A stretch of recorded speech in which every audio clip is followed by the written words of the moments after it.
There is a term which is used and abused in the realm of liturgy.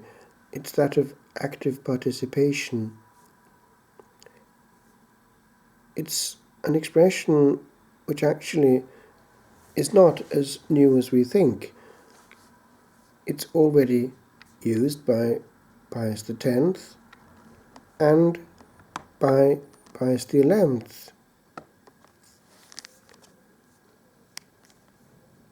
Pius X called for actuosa participatio in his motu proprio tra le sollecitudini in 1903.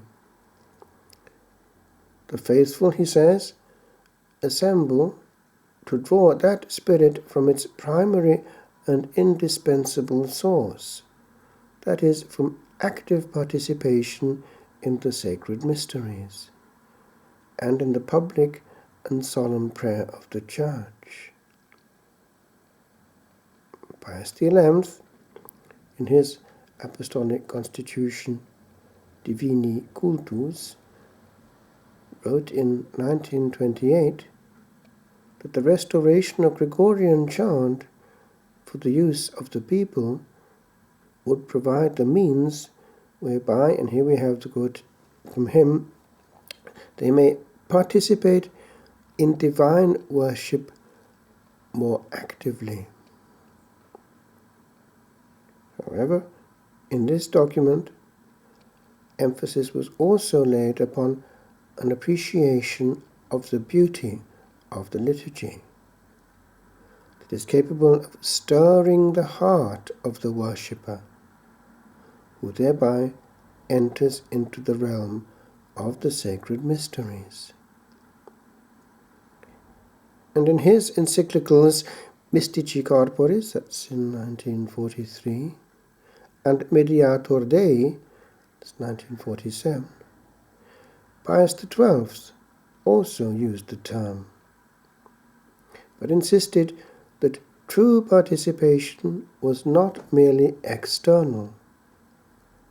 It presumed the state of grace, obtained sacramentally,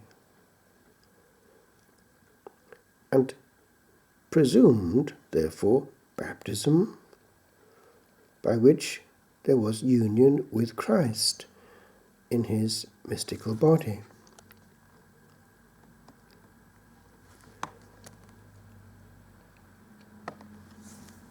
So, this is an expression which has caused much ink to flow in recent decades. Participatio actuosa. It's worth scrutiny. It might reveal unexpected surprises.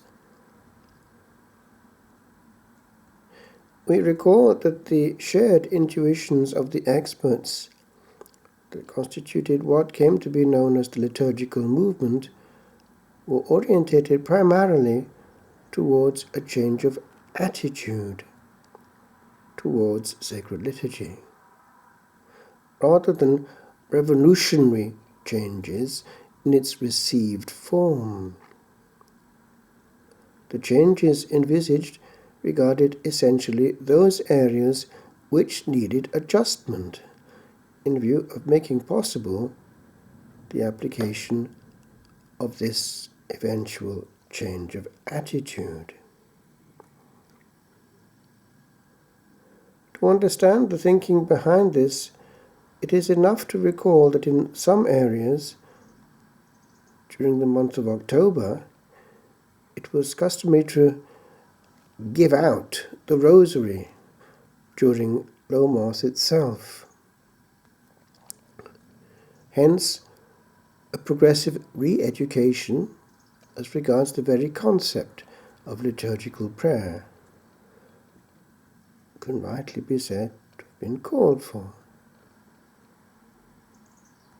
Let's examine first where we're coming from. The fact is that in the years preceding the Vatican Council, the average believer desirous of experiencing elevating liturgy could find one of the parish celebrations which truly lifted his heart and mind to God, and allowed him to separate his soul from the banal and the profane for a solid hour. We are talking of the principal celebration of the week, the High Mass, in which the Western believer had access to the beyond, in terms which placed him nearer the mystique of the East than that of the Protestant West. In De Musica Sacra, instruction issued in 1958 by the Sacred Congregation of Rites, we have a distinction made between the various levels of participation, indicating thereby that the possibility of profound interior participation was linked to, not precluded by, high standards of execution. The lowering of standards in the interests of material participation lowers also the level of aesthetic experience, and hence of access to divine mystery through the senses.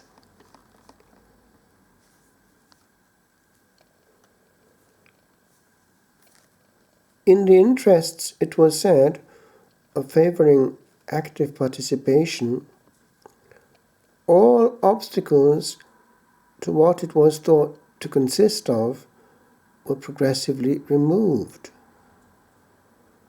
The result in many places was the elimination of the High Mass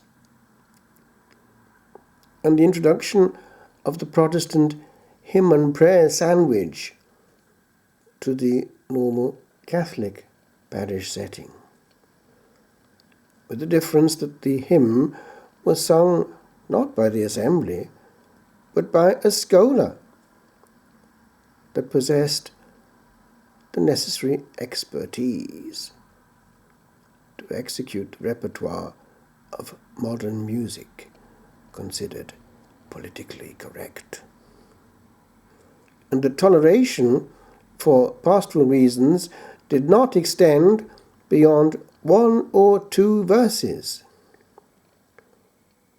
lest the sacrosanct time element be infringed.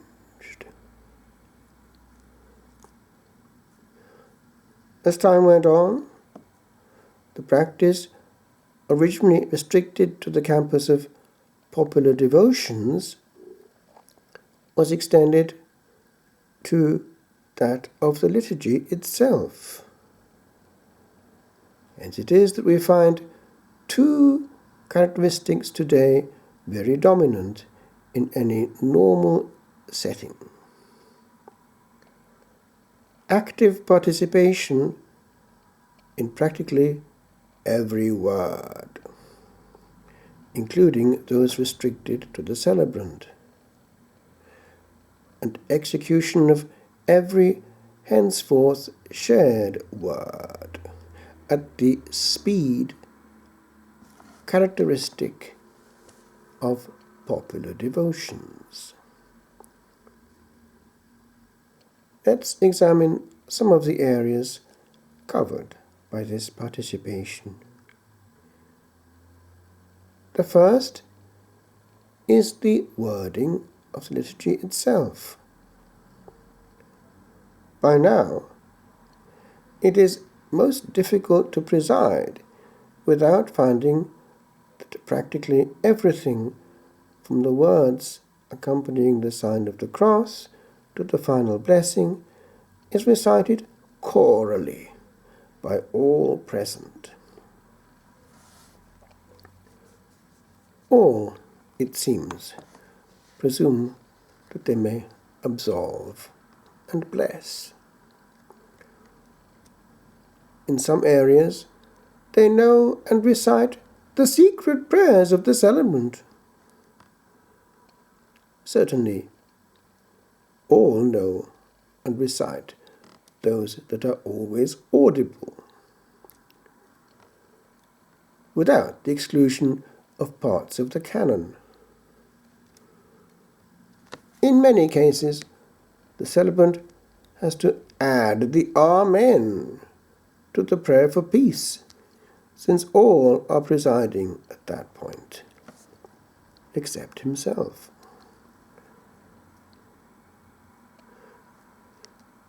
If we look at the liturgy of the Word, we find that in practice, in the interests of active participation, everything prior to the Gospel is to all intents and purposes sacrificed.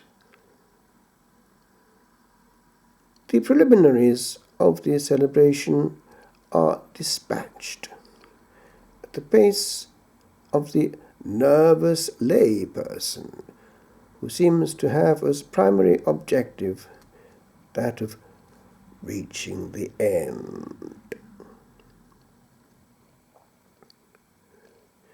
The notion of chant, inherent in the very concept of a psalm or acclamation, is again sacrificed in the interests of participation in all the parts remotely within the grasp of the non-ordained. And as for the general intercessions, the possibility of prayer is generally excluded by the insistence on its being led by someone who similarly has the end of the reading in view. With regard to this,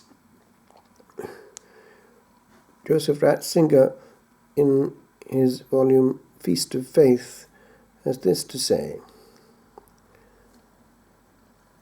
It's in pages 124 to 125. Listening,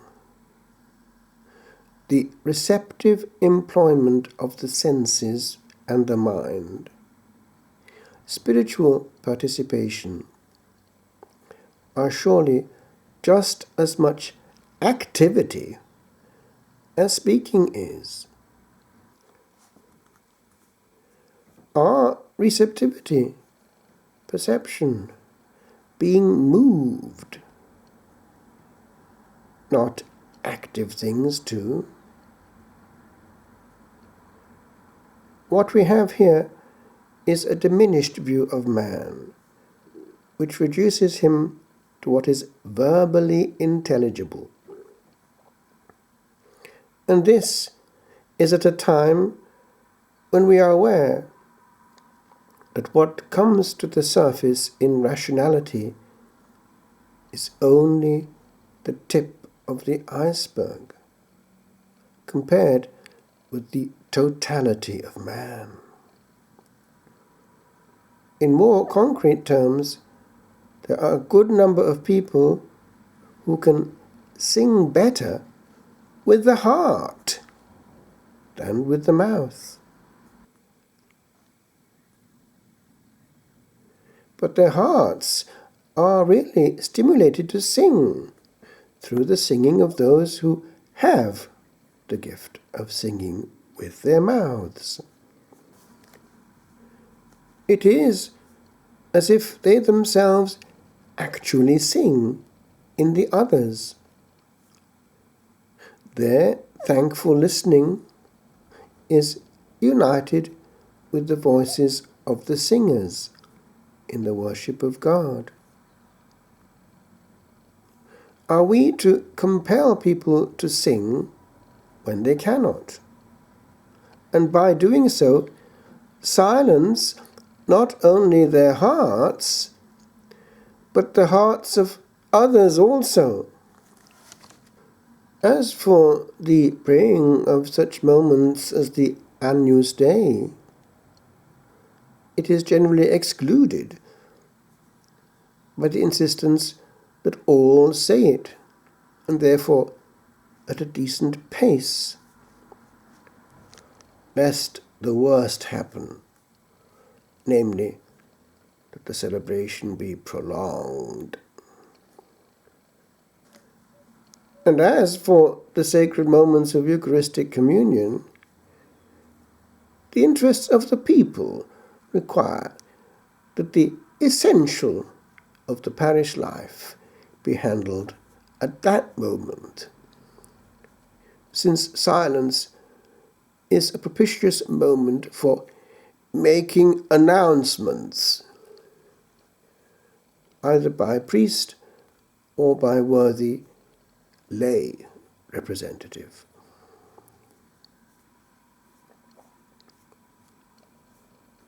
Moreover, the participation is seen to be effectively active only when the moods of the celebrating community are expressed by its response to remarks made, applause, or by the use of imagination in the gifts offered in kind, duly commented upon by a competent layperson.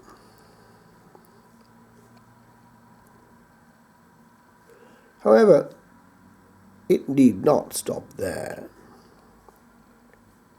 True participation involves sharing all the ministries, not restricted to a celibate person.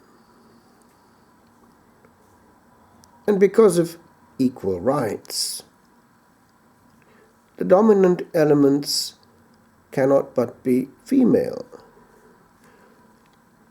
Hence it is that ladies, dressed in full liturgical gear, trousers, or interesting dresses, have the right to hold the Blessed Sacrament after the manner of concelebrants from before the Ecce Agnus Dei, despite the congregation's instruction on the matter. Not to mention that of consuming what remains of the precious blood after the people's communion, and of purifying the chalices, despite the indications of the Institutio Generalis, and the withdrawal of the American indult by Pope Benedict. And hence it is that many a priest who, concelebrating or otherwise, presents himself in unliturgical garb, alb and stole, for distribution of the sacred species, finds himself warmly invited to sit quietly, to avoid offending one of the many most extraordinary ministers who have the fullness of Eucharistic ministers' status and are duly clad for the occasion. It makes, as we know, for active participation, as indeed does every invitation given to the non-ordained to take the microphone or the keyboard. Indeed, many of our separated brethren are duly edified by the way in which the hymn and prayer sandwich has been surpassed in the levels of participation accessible to the formerly retarded Roman Catholics. However, not all of them witness a participation equal to that which they know on another plane. In the nonconformist setting, so important is the reading of the Word of God that only the ordained minister may presume to read the unique and carefully selected reading on which will be based the sermon. Yes, sermon, the essential of which is not its brevity.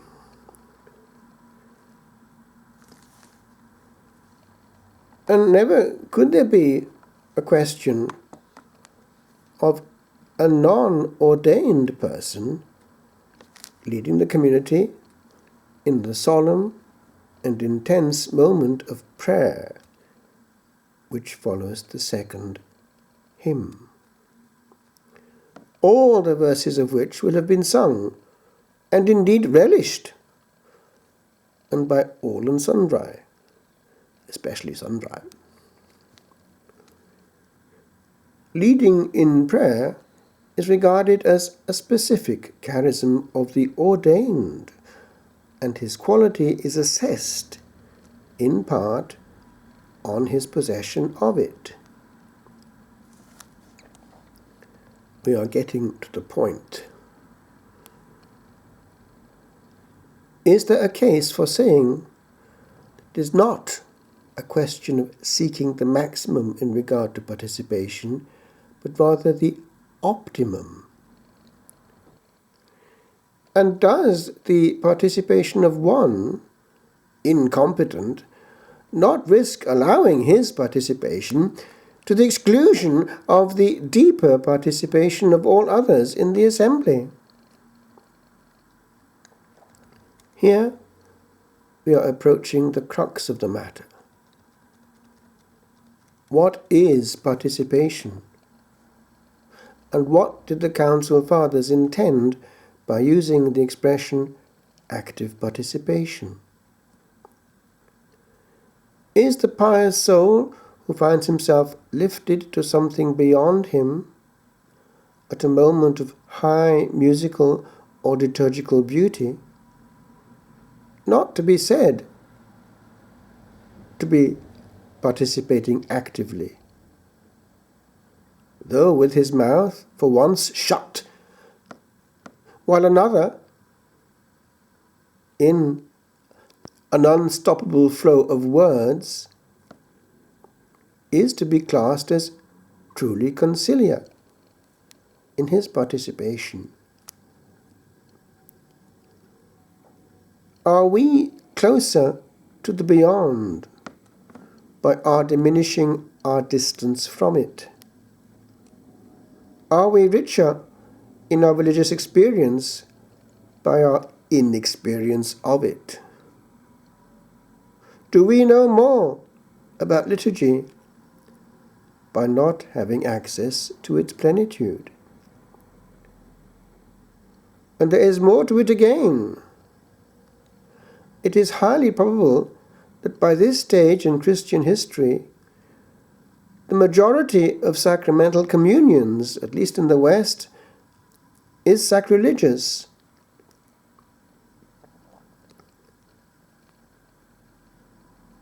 Much participation on the level of taking, always more actuosa than receiving. The Lord's body is to be witnessed at anything from weddings to funerals, and a good time is had by all, with the help of many a competent DJ. But can there be participation in the Lord's life and intimacy, or praise offered to his glory, when his lordship is not concretely recognized, either in the immediate field of liturgical obedience or in that of coherence in the greater sphere of life, of which worship is the religious quintessence. Cardinal Jorge Arturo Medina, Prefect Emeritus of the Congregation for Divine Worship and the Discipline of the Sacraments, published an article on the 29th of June 2004 on the nature of participation in the liturgy, and indicated that worship as such was not taking place in the soul of a person who was living outside the lordship and will of the person addressed. No feats of beauty compensate for absence of beauty in the soul.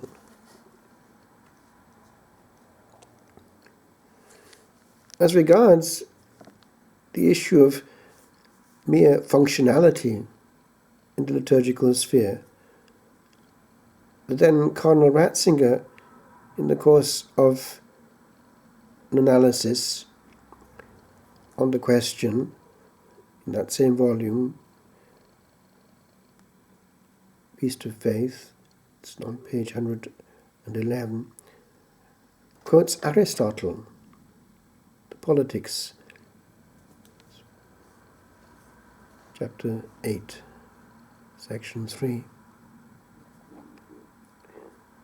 who justifies the study of music on the basis that, unlike other studies, it is its own justification. The lofty mind, the free man, is not always asking what use a thing is.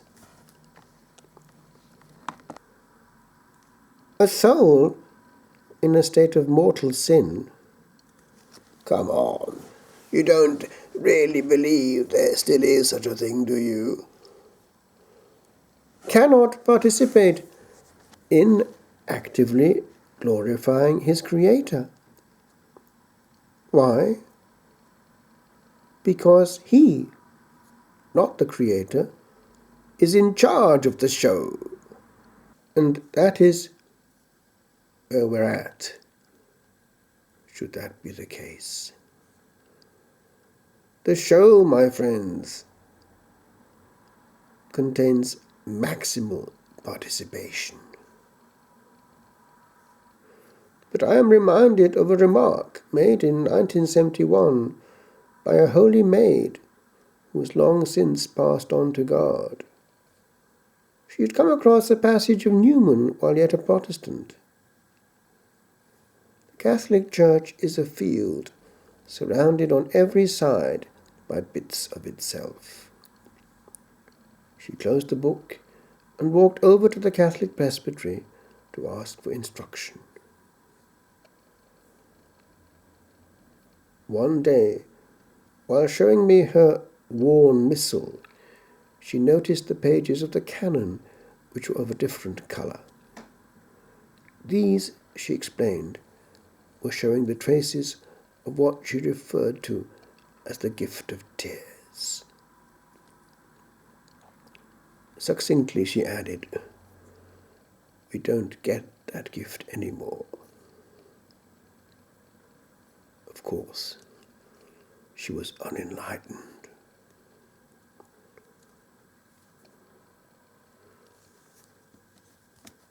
It would seem that a more correct translation of activosa would be not active, but engaged. If it were understood thus, we would understand also what the Spirit was trying to say to the churches.